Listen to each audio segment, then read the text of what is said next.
we kind of bonded over that. And one day, I think it was after yoga, he casually was like, it's my dream to have Canyon County Pride someday. Like, wouldn't that be awesome for these kids?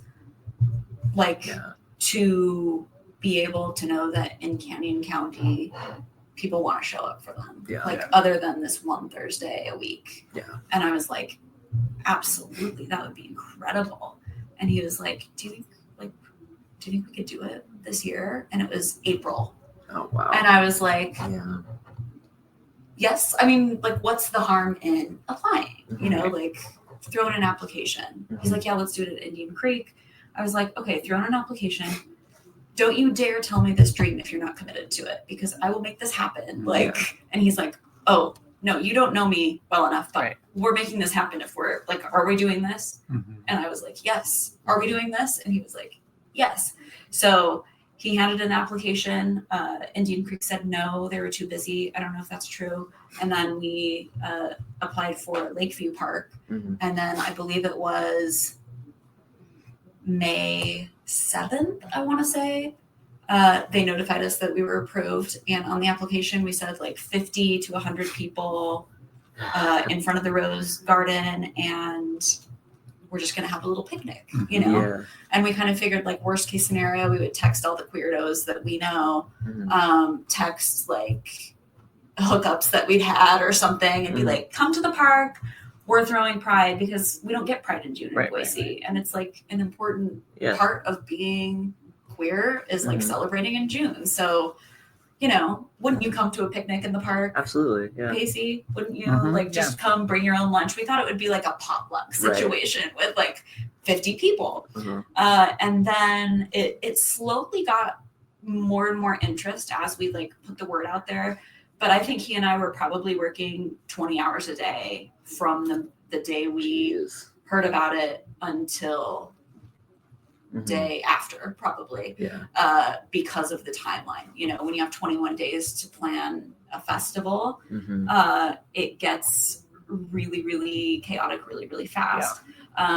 So it sort of progressed. We had these ideas. We met with sponsors. We were basically doing as much as we could. And then the mayor came out with her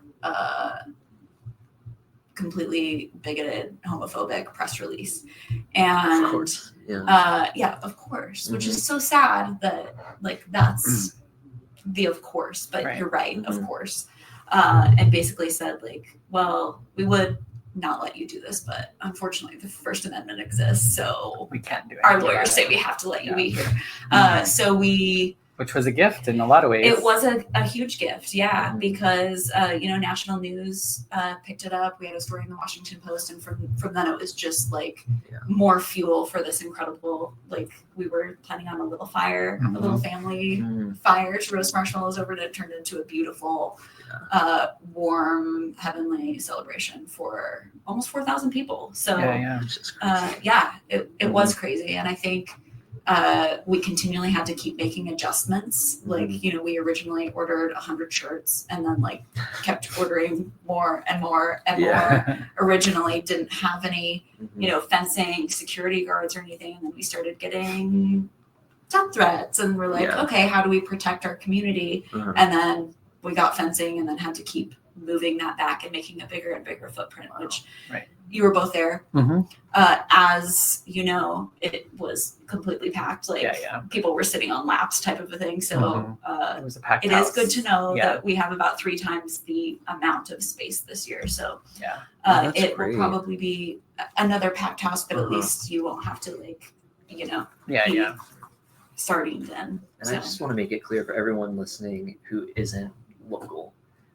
Canyon County is not a friendly place for the queer community. So that's why this is such a huge deal. It's because this place, like I remember first hearing about it, I was like, there's no way that's going to happen. And I don't go to Canyon County unless I have to, because you're not safe. I'm not safe there. No, absolutely not. So the fact that you guys were able to put together this festival in such short notice and have it be so wildly successful and get like national news is just unbelievable. It's incredible. And I think if people knew like what Canyon County was like, they would truly understand like the obstacles that you had to get through to make that happen. Yeah, well, thank you, Pacey. The obstacles felt really scary and really big at times, but anytime any sort of obstacle would come up, like, at first we were saying bring your own food and water type thing, and then I was like, I don't want someone to get heat stroke. We now have like thousands of people showing up. Like, I'm worried about water, and I would like stress out over it. I'm sure. Like at 7 p.m. I would be like, I have to stop working. I have to be with my family, and like, what am I going to do about water? Like, people are going to get dehydrated and pass out. I don't want that. The next morning I would wake up to an email saying, hey, my name's Erin. Shout out, Erin. My name's Erin. I was wondering if I could provide water to the whole festival for you. Like, it would be just all fell into place. It would be wild things like that are like obscure, tiny things that I would need to get done and have no idea how to do it or where to even start, like down the path of figuring it out. And then I don't have the time to like go down the whole path of figuring it out. And someone would just email me or text me or fill in the blank, being like, do you happen to need 5,000, fill in the blanks, because I would like to donate that. And I would be like, that's just this unbelievable. Is wild. That's so cool. And it was really cool. It was a cool feeling to feel completely aligned in what I was doing, because the job I was doing at the time was not that. It was very much like, I'm doing this purely so I can feed my family, and feeling how it feels to be aligned and like what I'm doing for work was an amazing experience.